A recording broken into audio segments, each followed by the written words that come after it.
In what you're describing, there's an overlap of what you're describing with perfectionism too, which I see as a huge issue with a lot of our, particularly our high achieving kids, because it causes paralysis, because there is no perfection.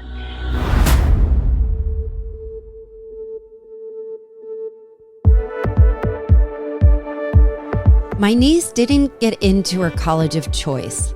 She had a 4.3 GPA, honors awarded from the state, awarded to her for civic engagement. She worked tirelessly on not only her studies year-round, year after year after year, extracurricular activities, but also helping in the community. She's just a badass, but she still didn't get into her college of choice. Her high school had 38 valedictorians graduating alongside her. 38. I thought there could only be one valedictorian, but okay. While she is going to be just fine, the achievement culture that is perpetuated in our culture, in our societies, starts really young, especially in school. And the pressure is on like never before on our students and children, but also for the parents. So I invited esteemed author of the groundbreaking book, The Disintegrating Student, an academic coach, Dr. Jeannine Jannot, to talk to us about the achievement culture, as this is still intentionally part of the Rest series. And as someone so deeply entrenched in the achievement mindset, I really had the most thought-provoking revelations about what makes a student thrive. I can tell you this. It's not writing your kids and providing every single tutor or resource available to help them get in the top schools. It was so eye-opening. So I want you to think of a few friends that have school-aged kids and text this episode to them. It could provide some much-needed relief and guidance, as the journey is just as stressful and anxiety-inducing for the parents as it is for the students. Also, for more info, please go to ALLISON'S.com. Leave your email if you'd like to hear from me in your inbox every week with a personal note. Here's my chat with Dr. Jeannine Jannot.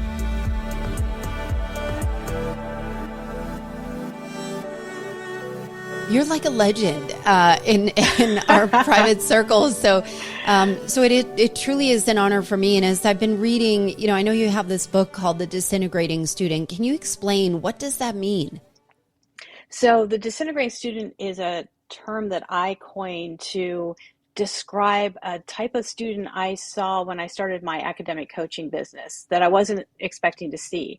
Really bright, capable students, typically middle school, high school, maybe even college, who had just hit what I call rigor tipping point. They all of a sudden, what they had been doing, just showing up, not studying very much and getting good grades nonetheless, was not working anymore. So they were starting to get that inconsistent feedback that what they weren't doing wasn't working. And a lot of these kids interpret that as they're just not smart anymore. And this causes a whole cascade of issues in our kids as they, encounter more and more rigor in academics, which is ticking downward, as you probably know.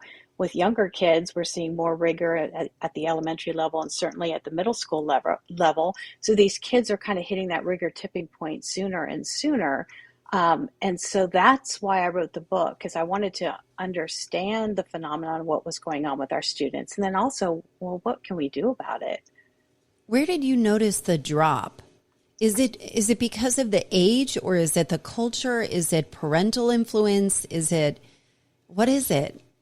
Oh, it's a little bit of everything, but I would say the most common rigor tipping points I was seeing was late middle school, sophomore year in high school, and even that freshman first semester in college.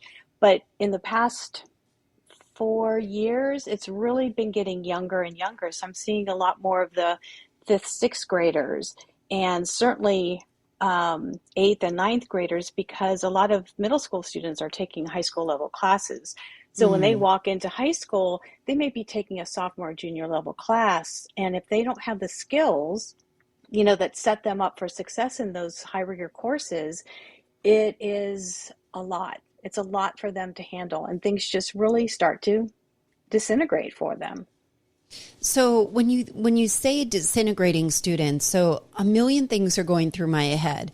You know, the rising amount of suicide and suicidal ideation in that age group, the pressure, the comparison, the social media, the teachers, and then even just, you know, like the college, the ability to get into colleges where the college admission rates have dropped dramatically year over year. And then there's like the whole pandemic thing. So there's a perfect storm of things that are happening. You know, I'm wondering, Dr. Jeannine, why was this so important to you? What made you in particular so interested in education? Well, my background, I have a master's in school psychology, so I worked as a school psychologist in the schools for a little while, and I have a doctorate in child and developmental psychology. So I'm very interested in what happens to our children developmentally. I just find that fascinating. Mm. And what ended up happening was all three of my kids were identified gifted in elementary school. And at some point, my youngest was in elementary school, my middle child was in middle school, my oldest was in high school, Mm. and I started teaching college after just having come off teaching preschool. Oh my So goodness. What a jump. I, but at that time, I just had this incredible bird's eye view of developmentally what was happening to our kids in the education system, like across the, from the early 4-year-olds all the way up until they were in college. And my college students were incredibly stressed out. All the mental health things you just mentioned were certainly at the forefront. They were lacking a lot of skills. There wasn't a lot of transfer of knowledge from high school into college. And I realized, watching my own kids at that time, dealing with some of the stuff you mentioned, the comparison, the high pressure, high stakes, all the things that was going on with them in elementary, middle school, and high school, I was like, this is just not working. And the Mm-hmm. mental health piece of it was probably the thing that lit a fire under me more than anything else, because I could really see those college students struggling. And I could see exactly where it was coming from. So that's why I started academic coaching, because I learned working with my students, my college students, that there was information they didn't have. There were skills they didn't have. And I thought, well, at least I could do that. And then it was through that coaching that I realized, okay, there's a phenomenon going on here, Mm-hmm. which led me to kind of push myself to do something I never thought I'd do, which is write a book. And so I'm wondering, from this book, what do you think was one of the most surprising findings through your research, through putting this together, that would knock us all off our feet? Like, if we knew, you have this bird's eye view now, what kind of knocked you over? Well, I think as a parent myself, trying to raise my three kids in this achievement culture, the most surprising, overwhelming, and challenging thing was that the role that I was playing as a parent in all of this. Mm. So much of what we do as parents, everything that we do as parents, really is very well intentioned and comes from a place of love. But we are responding to the achievement culture that our kids are being educated in, as much as they are, and as much as the teachers are, and as much as the colleges. I mean, everybody's responding to this idea that success equals data. So our kids feel like data points from a pretty early age. What's your test score? What's your grade? What's your GPA? What are your standardized test scores? That's how they're being measured. And so their learning has turned into this exercise of box checking. Let me check the Mm. box to get the grade, to complete the Mm-hmm. thing, to do the thing. And we're missing a lot of that joy of learning and curiosity. And because as a parent, we want our kids to be successful. And, by the time they start getting in middle school, parents and kids are starting to think about colleges. And, the rigor track, are you going to be on the right path? Are you going to take enough rigor? Is your GPA in high school going to be high enough? Are you going And to you take need to enough be APs? well-rounded. Yeah, you need Yeah. extracurriculars. You need to be doing charitable work and start organizations. The check the box, check the box, check the box, check the Yeah. box, and then maybe you'll get into college X. And even if you check all the boxes beautifully, there's no guarantee you get into college yet. So this is the environment that parents and students are trying to navigate. And we as parents, I think, stumble quite a bit in it because, again, we want our kids to be successful. Sure. Um, but how we help them sometimes is actually counterproductive. So we're kind of getting in there, and when they're really stressed out, maybe we're helping when they don't need us to, want us to. Um, that's very, very problematic because part of that is if we keep doing that for a long period of time, the subtle message our kids get is that they can't handle it. Yeah. So hold on. So let me pause right there. So if you're thinking about, we want to help. So we're coming from a place of love. We're coming from a place of wanting to be there. How do we know when to help and when not to help? And like, are there signs that we're missing as parents that we're jumping in there that where they don't need the help there? Like, where are we crippling or enabling our child? Well, I think the way that we as parents figure that piece out is being a little bit more self-reflective. If we find that we're helping in response to our own fear and anxiety around Mm, the thing, we probably don't need to be helping. We probably shouldn't be helping. Because in the long run, it's our short-term comfort, but our children's long-term competency is at stake here. So if we're not giving them those chances when it's safe and relatively low stakes to make mistakes and fail and not follow through and all the things, what I see is these kids grow up, they go to college, and the floor just falls out from under them because they haven't had enough of an opportunity to figure this stuff out when it was a little bit safer. I've heard a lot of studies or read a lot of studies about people that were given all the advantage that they possibly could, and kind of groomed to get into college, but, like fall flat when it comes to actual projects or kind of dealing with real emotions because they've been checking the boxes, like you said.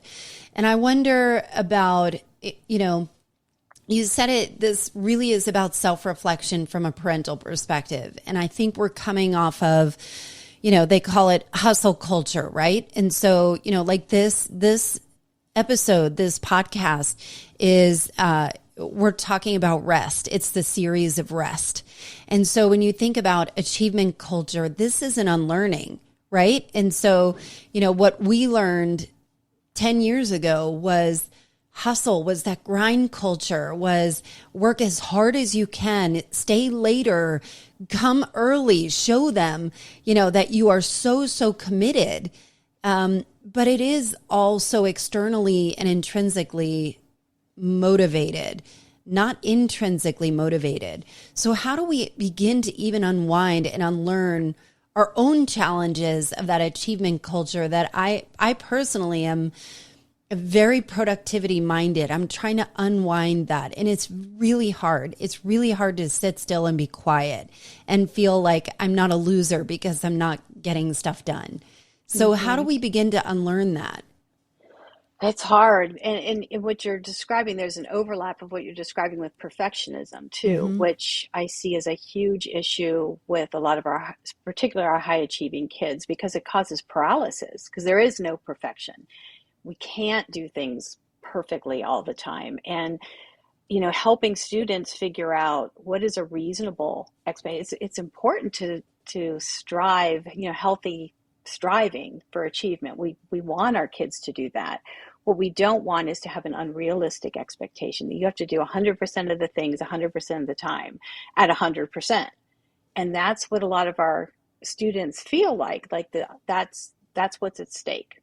And it gets super competitive. So it's these high achieving kids start competing against other high achieving kids. So a 92 is something to be embarrassed about in your squad of friends. Mm-hmm. I got a 92, everybody else got a 96 or above. That's not helpful to our students. So unwinding this whole thing, we have to look at the mindset that we're building in our youngest kids that's bleeding over into their as they're turning into young adults. And that is, we're training them to have more of a fixed mindset. And I don't know if you're familiar with fixed and growth mindset, Carol Can you explain Dweck's. the difference? Because I know Sure. you allude to this in your book as well. So I'd love to hmm understand it better. So most of the clients I see are, it's on a continuum, a mindset, or Mhm. it's a trait that's on a continuum, and it's basically uh, thinking about how smart you are, your ability, as being fixed. So if you're in that fixed mindset space, it means you feel like you're as smart as you are and you're not going to get any smarter. So when a student has that type of mindset, when they start to get that inconsistent feedback, not all A's anymore, like we're throwing a C in here or something like that, they think, uh-oh, it's over for me. Mm. And they start doing things like self-sabotaging, self-handicapping, What very does protective. self-sabotage and self-handicap look like in this That looks instant? like not turning things in, forgetting their work, not studying for tests. So that basically they're trying to give themselves an external excuse for why I'm not this A high achieving kid anymore.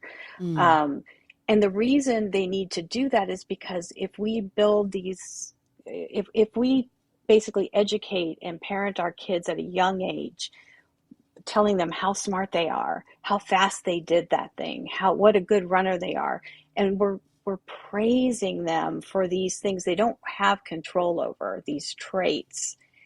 And they internalize it because they've heard it from every adult since they were 2 years old, how good they are at this and how fast they are at this. When they've internalized it, when they start to get that inconsistent feedback that maybe they're not as smart or maybe they're not the fastest, then it's personal. That's Mm. their self-esteem, that's their confidence. Instead of, us praising them for things like their effort, things that are in their control. So if we have more of a focus on praising children that way, we end up with students who aren't scared of challenges, because for a fixed mindset kid, a challenge means I might fail and I don't want to do that. So I'm not going to do that thing. A growth mindset student would say, oh, that looks hard and interesting and challenging. I'm going to give it a shot. And the difference between those two students is one thinks mistakes and failure is the worst thing in the world Mm. and to be avoided at all costs. And the other thinks, well, that's how else are you going to learn? I need to get in there, get messy, make some mistakes and figure it out. And we are raising more students that fall on that fixed mindset side of the continuum than we are on the growth mindset. And, that's just a very difficult place for them to be, because that ties into that whole mental health piece as well. So as I'm thinking about my own son, I have a son who's 9, and my son he gets A's. Sometimes you'll see some B's. We barely, he had some problems with math. We got him a tutor, and now he's got A's. And we barely discuss his academics at a home. And, when I hear other peers, parental peers, talking about this one's in tutor, this one's in mathnasium, this one is in all of these after school activities. And I start to think, shit, I really should push him harder. and there is a comparison, not only from a kid's perspective, but the parents of, they're involved in every art, every sport, and my son hates all of those things, like we've tried it. And we don't put as much emphasis on it. But when, we show him like, hey, like you got an 80 on your grammar test. Is it something that you're not understanding? He gets mortifyingly embarrassed. Like, I tried so hard, Mom. I thought I got it. And I wonder how much of it is nature versus nurture, and understanding how your child learns and what's important to them. So I think I layered about 4 different topics to cover in that one Well, I feel anecdote. your pain in that, because I struggled with that comparison thing as well because we're sucked into the Am I culture doing because enough? Right. yeah, am I doing a good job if I'm not pushing my kid, if I'm not giving them every opportunity, if and I still struggle with that. And I have young adult children, but it's just part of the culture. And I think the answer to that for us as parents is speaking about changing cultures, um, or influencing cultures, is we really have to have conversations in our own families, because to change the achievement culture is a huge ask. I mean, Mm-hmm. it's glacially slow because it's very top down. It's very, How do you not um, get caught up in that current though? It's, like when parents talk, they talk about all the activities, the achievements, the AP classes, and you're like, huh, my kid's not in any of those. Am I right. screwing it up? It's so easy to get caught in that current. And I'm sure it's even worse for kids, that are explaining that. I don't know how to, I don't think you can avoid it, honestly. I yeah. mean, so that's why my advice would be it has to be a conversation in your family that gets repeated a lot Hmm. about first putting it on the table with your kid, sort of age appropriate, here's what school expects, or basically explaining what the achievement culture is out there so that Hmm. they're even aware of it. I mean, they're influenced by it, but they may not really be explicitly aware of That's interesting. Yeah. the way it is. So having that conversation, like, okay, so here's kind of what's expected.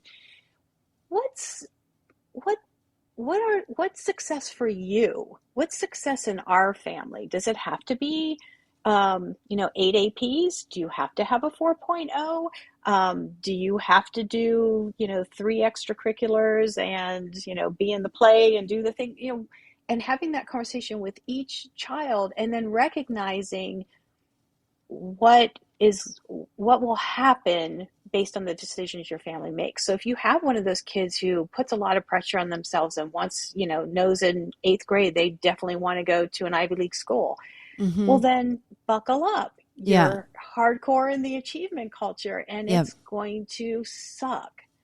And that has to be acknowledged, because I'll have clients come to me and they're like, this is too much and I don't have enough time to do all this, and my mental health and I'm not sleeping. It's like, but you can't have all the things. If you've got all the things, that's the result. There's only so many hours in a day, and we only Hmm. have so much energy and attention and focus to give to what we have to do. So I feel like where we have the most control and where we can make the biggest difference is in our own families, having those conversations, and then it's up to us parents to live by what we've talked to our kids about. Hmm. So keeping ourselves in check as far as getting sucked into that achievement culture when we're out there with our friends, having a glass of wine and they're talking about the things, and our heart starts beating a little bit because we feel like, oh shoot, I'm not doing that. Yeah. But then taking that step back and reminding ourselves of why. And hopefully over time we can kind of flip that top down model that's influencing how our kids are being educated in this achievement culture. And we can really be looking at parents and students and teachers who are the ones who really do understand how to educate kids, where they're the ones influencing the culture. They're the Hmm. ones with practice programs and policies that are educating our kids, instead of it coming from the top down and they're just being told, you need to do this now, you need to do this now, check this box, check this box. So I wanted to touch on something that I think is important to acknowledge, is that scarcity of, if you don't do this, you won't get that, you will not be successful, or the abundance of opportunities that may not be the traditional, they might be.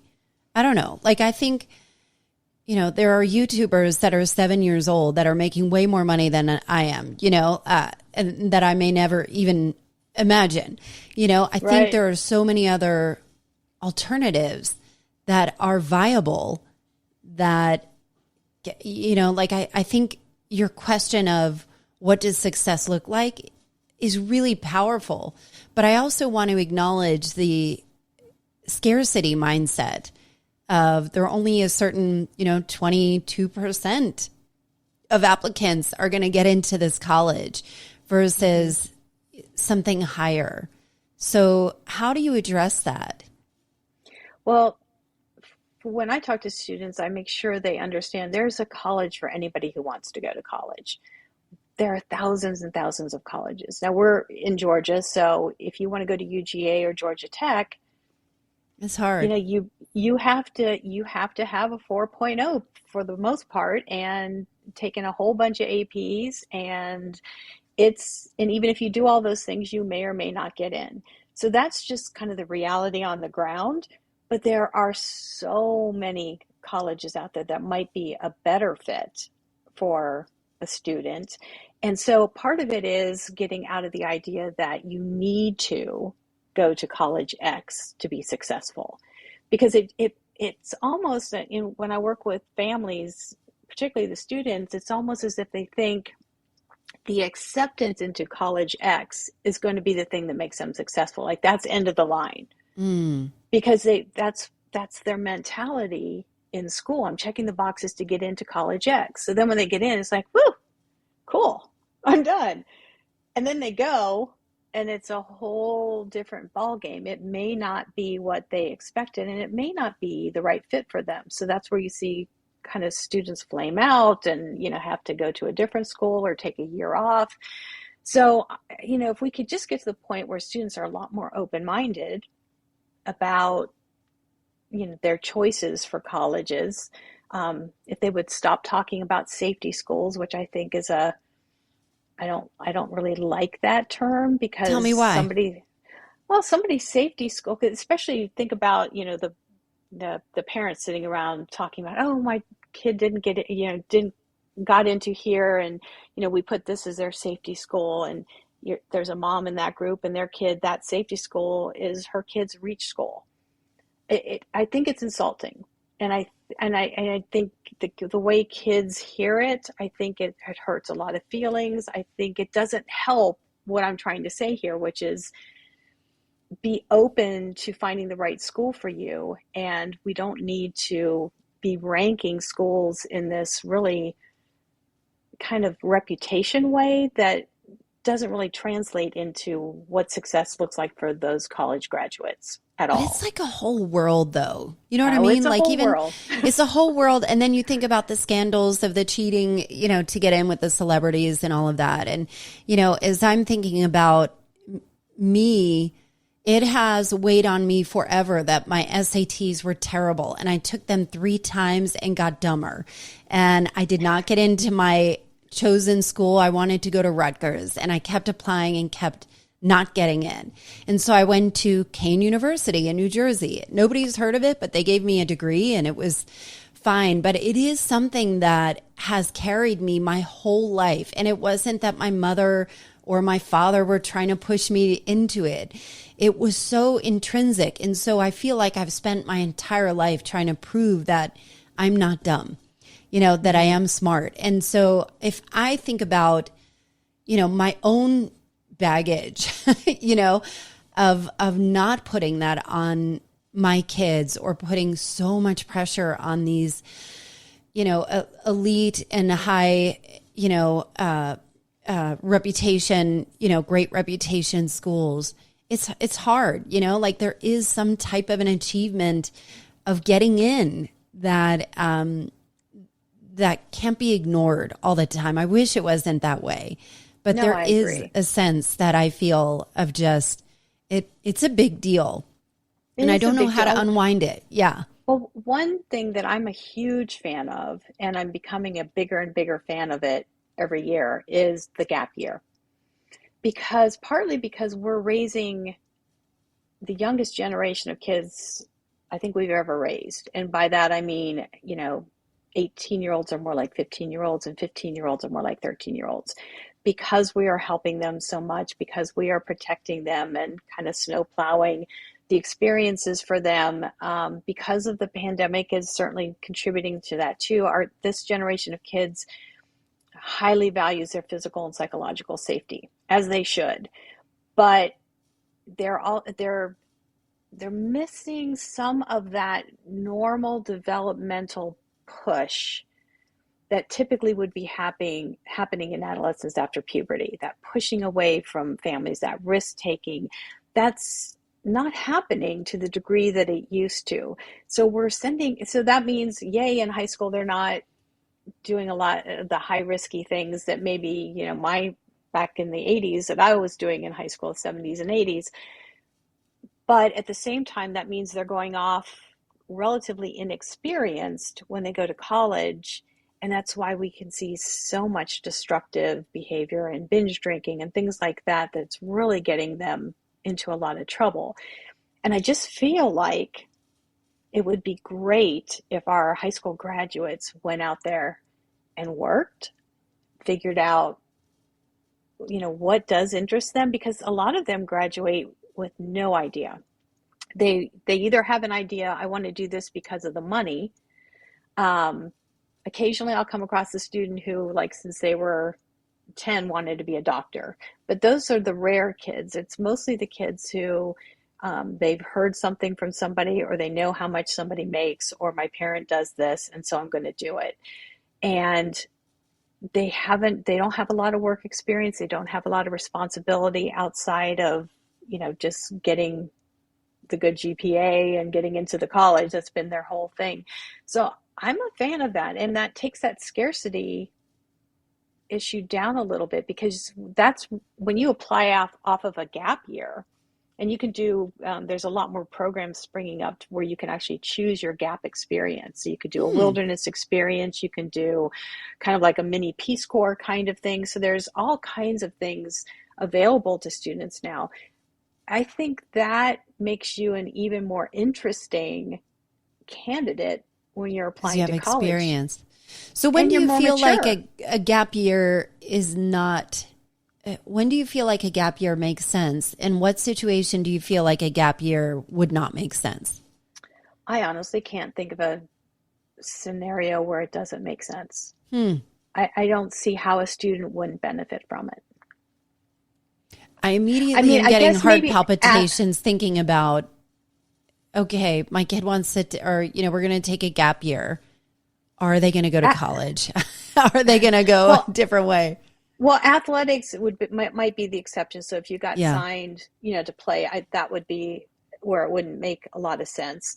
But I understand what you're saying, because then the risk is, will they just be a manager at Burger King for the rest of their life? If that's not what they initially thought they would do, that's not what you had planned for them to do, then that could, cause some anxiety. But I really do feel like our kids are going to be more successful and mentally well when they are driving that bus, when they are so culture changing it out. It is so culture changing. Like it's, it goes against everything that we know for generations, honestly. And, and I love the idea that there are gap programs. I didn't realize that. I'm wondering about your experience and your information, your take on hybrid schooling and online, especially through the pandemic. I know you wrote your book right before the pandemic and then quickly updated. But what is your approach on that? So I think that's very student specific. So I've seen students just do incredibly well virtually. And I've seen students just completely implode. So my concern about, especially like middle school, high school, full virtual experience, while there's a lot more, you can get pretty creative with where you're getting your courses, and you kind of create your experience. The issue becomes, I've seen students, their social anxiety can become problematic because they're not getting as much socialization. So that's the one piece of the virtual. I think it's super important to make sure there are still those developmentally appropriate kinds of opportunities for socialization, because that's a huge task of adolescence, is to figure out who you are, figure out how to be in the world with other people, those interrelationships. Hybrid, I think, is a great option for so many students, particularly a lot of the really high achieving kids who may be overextended, it allows for a little bit more flexibility in scheduling, as far as, you can be away at your sport for larger periods of time, and you can be working on the virtual part of your education when you can, instead of having to show up 6 hours a day. Mm-hmm. I see I see an issue with so many students, have at least some level of ADHD that they might be struggling with. Those students oftentimes are very challenged with the online learning and staying focused. So I think it really just depends on the student. I'm really glad it's here as an option, because I feel like that's one step in the right direction, that we have more options available and we're not just treating every student like fit in this box. Cookie cutter, right. Yes, exactly. What are some signs that you see, like if you're looking at your children, and what are some indication that maybe you need to pivot from a conventional approach? Are there certain things that you might notice or signs that you might look for that'll kind of alert you that maybe we need to take a different direction? Students who hate school, school refusal. I mean, that's something you have to take pretty seriously, regardless if it's happening, in elementary school or middle school or high school, whenever it's happening, what is going on there? And I see that with students who maybe do need some more accommodations. So, it's imagine going to a place where you spend the majority of the hours of the day there, 6 or 7 hours, and you feel dumb, you feel lost, you feel vulnerable. Just the anxiety of trying to keep that emotionality regulated and try to learn is a lot for some students, depending on what it is that they're bringing to the table that prevents them from fitting into the cookie cutter classroom. So I think those are the students that probably benefit the most for more, project-based learning kinds of programs, some private school. There's all kinds of programs out there. Unfortunately, sometimes they're not within people's reach financially. Right. But to look into scholarships, things like that, I think I think it's worth looking into if your child really, really hates school. Which I hate to hear, especially those elementary kids. No elementary kid should hate school. And when I started hearing that when my youngest was in elementary, there was anxiety. There were kids, with school phobia. There were kids who were throwing up before tests. I'm like, this is not okay for third graders. Well, I guess I wonder about that too. Like my daughter is 6 and she's like, I hate school. It's so boring. But she goes to it and she's fine. So, like I don't want to minimize, like at what point do you maximize or minimize, them complaining about going to school? When it's disruptive to them, to their, ability to kind of go about their daily business, and when it's disruptive to the family. So if there are just huge meltdowns every single night over homework and those kinds of things where it's impacting the quality of life in your family, that's when it's, and most kids will say they're bored at school and it's no fun. And right. The next day it's like, oh, it's great because so-and-so was sitting next to me or whatever. Yeah, I mean that's pretty typical. But the kids who like really mean it, like if I would do anything not to have to go again, those are the kids that worry me. Oh my goodness. So what do you know that you wish other people could know?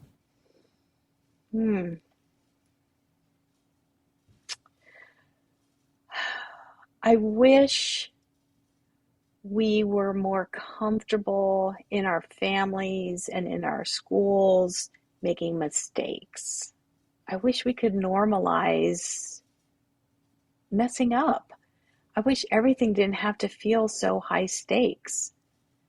And I think what the thing that would be great for people to understand about that is the joy of learning actually comes out of those opportunities to make mistakes. That's where our confidence comes from. The three things that motivate human beings: feeling like they're in control, so having some autonomy in a situation, feeling like they're competent to handle what it is, and feeling connected. And if you think about that, having control, feeling competent, feeling connected to what you're doing, does that describe our students? It really doesn't. So the fact that our students are incredibly apathetic at times and have very low motivation, particularly coming out of these past 2 years dealing with COVID, it's not at all surprising to me. So, for us as parents, what that means is pulling back on that helping piece and giving our children a lot more control over their lives. That's one of those huge pieces. And with control, they can feel more competent. And then the connected piece, if we're talking with them and we're kind of understanding, having those conversations around the achievement culture, then there we've got the connection piece. So I feel like those three things together would really help us kind of at a family level, family systems level, move forward. So I love that. What do you think, what do you see coming out from a cultural perspective that gives you hope for a better future?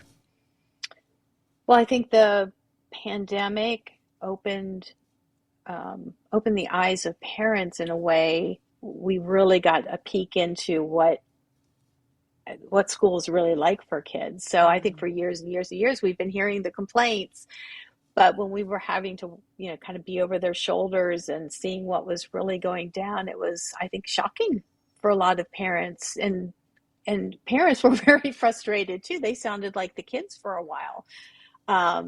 So I think that's good, because then the conversation makes a lot more sense, because we're not trying to defend, because I feel like parents before the pandemic were trying to defend the achievement culture. Like, well, this is what you need to get ahead, and this, not really hearing our kids. And I think it's opened up the space to talk about the mental health side of what's going on with our kids. So, I'm just very optimistic that if we keep talking, if we keep putting up boundaries as a family, as far as like we go into school and say, no, my child won't be doing 3 hours of homework a night, and no, we won't be doing this, and no, I won't be checking the portal. Those are things we can do as a family that can start to influence, the bigger systems inside the culture, so that they could maybe start making subtle changes. But other than that, it's just not going to change overnight. It's a big job. Yeah. It's a big mountain to move. Job. Right. It is. So how do people find you? I know you do one-on-one work as well as the book, The Disintegrating Student. How can people get in touch with you or work with you? So probably the best way is my website, JeannineJannot.com. And I have a newsletter that I put out once a month called Some Thoughts, which is literally whatever I'm thinking about in this space over the past month. And all my information about coaching and the book and speaking are all there. And my social media links are there too. Well, that's great. Well, thank you so much for being here and for your work and your advocacy for our kids and the parents, because my goodness, wouldn't it be nice for us to have mental health as parents and as children, as families? Yes. Thank you so very much. Y'all, I was so surprised that the studies showed that offering every resource advantage to help your child get into the choice schools tip the scales to more anxiety more than results, and not as effective as providing a more loving, trusting environment. It seems kind of counterintuitive to our culture, which is why I'm so grateful to Dr. Jeannine Jannot for helping us reshape how we invest in our kids going forward. Do you have feedback on this? Do you have any comments or thoughts? Send me a note and go to ALLISON'S and want to get the book for yourself or work. The book is called The Disintegrating Student. If you want to go get it for yourself or work with Dr. Jeannine, I've linked her info in the show notes. Thanks for listening, and I'll see you next week.